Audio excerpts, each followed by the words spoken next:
पिछले जलसे में भी ये कहा, मैं आज भी ये कहता हूं, मेरे से ज्यादा टैलेंटेड खिलाड़ी थे, मेरे से ज्यादा अक्लमंद खिलाड़ी थे, मेरे से ज्यादा इंटेलिजेंट लोग थे, लेकिन अल्लाह ने मुझे कामयाबी इसलिए दी कि मैं लोगों से ज्यादा बड़े ख्वाब देखता था, बड़ा सोचता था। 9 साल का था, मैंने अपनी अम्मी के साथ लाहौर गद्दाफी स्टेडियम में मैच देखने गया, पहली दफा टेस्ट मैच देखने गया। तो मैंने तब कहा अपनी मां को कि मैं टेस्ट क्रिकेटर बनूंगा, और उसके बाद कभी मेरे ज़हन में ये सोच ही नहीं आई कि मैं टेस्ट क्रिकेटर नहीं बनूंगा।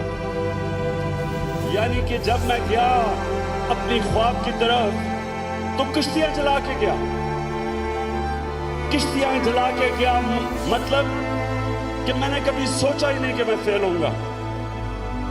जब मैं टेस्ट क्रिकेट खेला तो मुझे पहले मैच के बाद निकाल दिया गया, मजाक उड़ा मेरा, सब ने कहा कि ये कभी नहीं खेलेगा। मैंने तब फैसला किया कि मैं जब वापस आऊंगा पाकिस्तान की बेहतर ऑलराउंडर बनूंगा।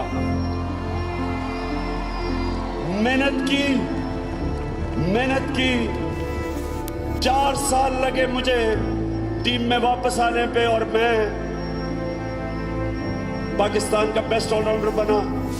फिर मैंने कहा मैं दुनिया का बेस्ट ऑलराउंडर बनूंगा। 5 साल मजीद लगे, मेहनत की, बाकी खिलाड़ियों से ज्यादा मेहनत करता था, दोपहर की गर्मी में आके ट्रेनिंग करता था, फिटनेस ट्रेनिंग करता था, एक्स्ट्रा नेट करता था, और वक्त आया कि मैं दुनिया का बेस्ट ऑलराउंडर बना। जब मैं कैप्टन बना, मेरी ख्वाब थी कि पाकिस्तान वर्ल्ड कप जीते और दुनिया की बेस्ट टीम बने, हिंदुस्तान को हिंदुस्तान में हराने की ख्वाब थी, इंग्लैंड को इंग्लैंड में हराने की ख्वाब, और ये सारी ख्वाबें पूरी हुई। फिर अस्पताल का सोचा, सबने कहा नहीं बन सकता। जब से मैंने सोचा 9 साल लगे अस्पताल बनाने में, और फिर यूनिवर्सिटी का सोचा। मियांवाली में पहली दफा प्राइवेट सेक्टर ने देहात में यूनिवर्सिटी बनाई, वो सोचा। सबने कहा फैकल्टी नहीं आएगी, प्रोफेसर नहीं आएंगे, पीएचडी नहीं आएंगे, नहीं कामयाब होगी, वो बनी। जब पॉलिटिकल पार्टी बनाई, सबने मजाक उड़ाया, बड़ी देर 10 साल तक मेरा मजाक उड़ा।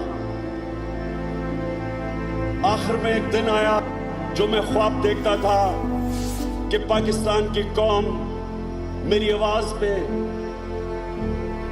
इस तरह के जलसों में आएगी और मेरी आवाज सुनेगी। अल्लाह ने वो पूरी की।